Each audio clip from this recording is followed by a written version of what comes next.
Welcome back to another episode of Contractors Corner.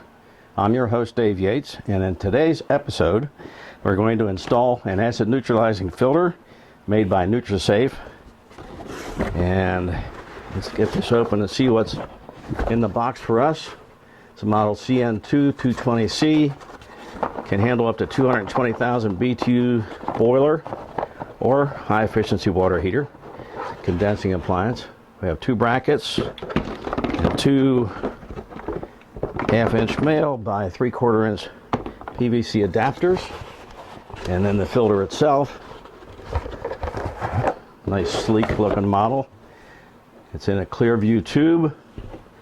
The ends are on hand tight. You don't really need to tighten these down very hard because we're not dealing with pressurized fluid, but at the end of the year, when you go out for your annual service contract work, and take the union end off, slip this over and just drop that bag of treatment in the garbage can.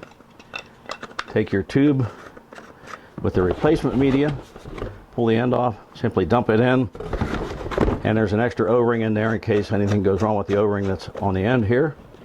And again, it's only hand tight. We're not dealing with pressurized fluids.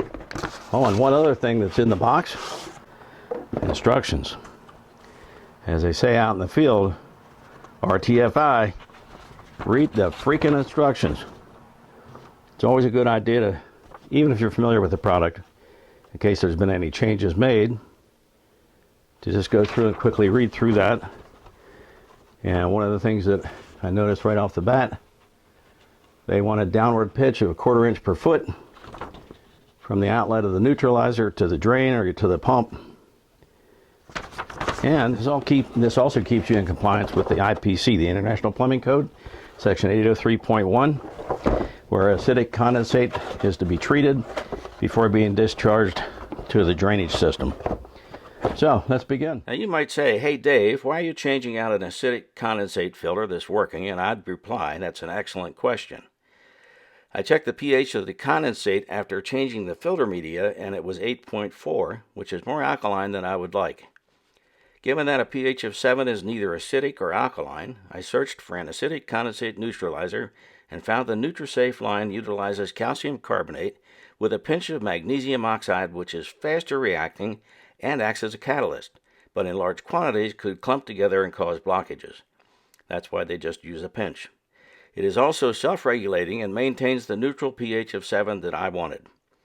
International Plumbing Code, section 803.1 and National Standard Plumbing Codes require condensate neutralization for appliances that produce acidic waste, though enforcement is inconsistent.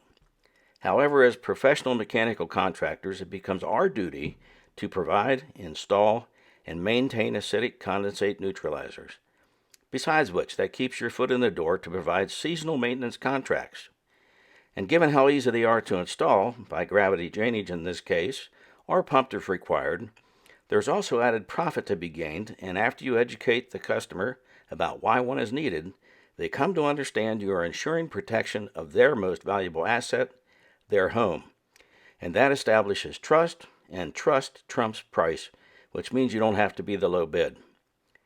If a pump is required, we always look for a suitable indoor drain like the clothes washer standpipe. Avoid direct to outdoor discharge if you live in an area where freezing temps occur because an ice plug can form, blocking condensate, backing up onto the concrete floor, and cause a nuisance lockout.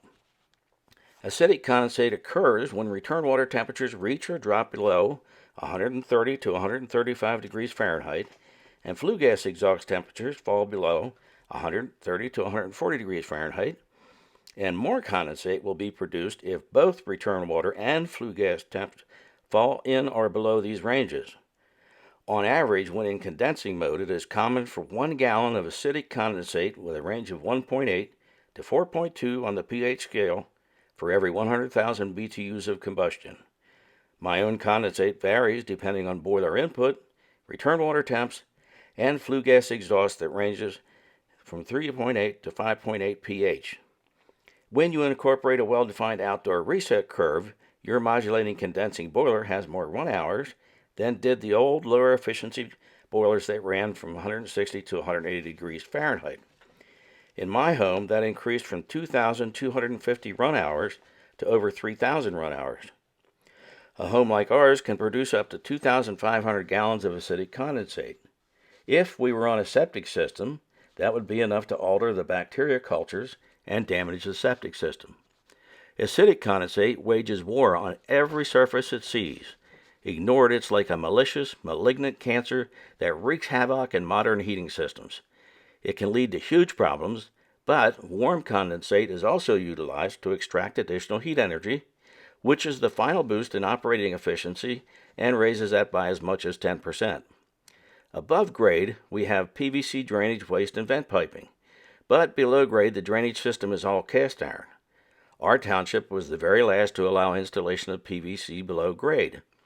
I have seen firsthand the degradation of cast iron drainage lines caused by acidic condensate with a ribbon of missing cast iron along its bottom. I've also seen installs where acidic condensate was let loose to trickle across concrete floors to a drain and how that etched the concrete. Unhappy homeowners, to put it mildly, with expensive repair bills.